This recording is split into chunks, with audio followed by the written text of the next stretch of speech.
చాలామంది గడప మీద పెడుతుంటారు, కొంతమంది ఇంటి మధ్యలో పెడుతుంటారు, సెంటర్లో పెడుతుంటారు. నిజానికి ఆ రెండు కూడా ఆధునిక కాలంలో మనకి వాళ్ళ అపార్ట్మెంట్ కల్చర్ వచ్చిందంటే ఆ రెండు కూడా కరెక్ట్ కాదు. ఎందుకంటే మనం నిలబడిన ఫ్లోర్ స్లాబ్ ఉంటుంది, పైన స్లాబ్ ఉంటుంది, పెద్ద పెద్ద పిల్లర్లు ఉంటాయి.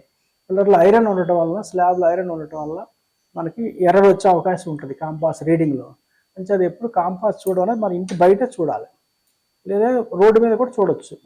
అది ఎలా అంటే మనకి కాంపాస్ ముందు ఇట్లా చేత్తో పట్టుకోవాలి, ముందు సమాంతరంగా పట్టుకోవాలి మనతోటి. ఇలా పట్టుకున్నాక అది ఎలాగో నార్త్ సౌత్ జనరల్గా చూపిస్తుంది. ఇంటికి ప్యారల్గా నిలబడాలి మనం ఎక్కడైనా ఇంటి సరిహద్దుకి. ఇప్పుడు సపోజ్ ఒక ఇల్లు చూస్తుంటే ఇంటి గోడ మనం ఒక సరిహద్దు తీసుకుని సరిహద్దు గోడని దాని సమాంతరం నిలబడాలి. ఈ కింద బ్లాక్ లైన్స్ దాని ప్యారల్గా పెట్టుకుని చూసినట్లయితే ఇది నార్త్ నుంచి ఎన్ని డిగ్రీ ఎటు తిరిగిందో చూపిస్తున్నాడు రీడింగ్. దాన్ని బట్టి బిల్డింగ్ అన్ని డిగ్రీలు తిరిగినట్టుగా మనం తెలుసుకోవాలి. ఒకవేళ బిల్డింగ్లో చూడటం వీలు కాకపోతే అపార్ట్మెంట్ అయితే మనం చూడలేము.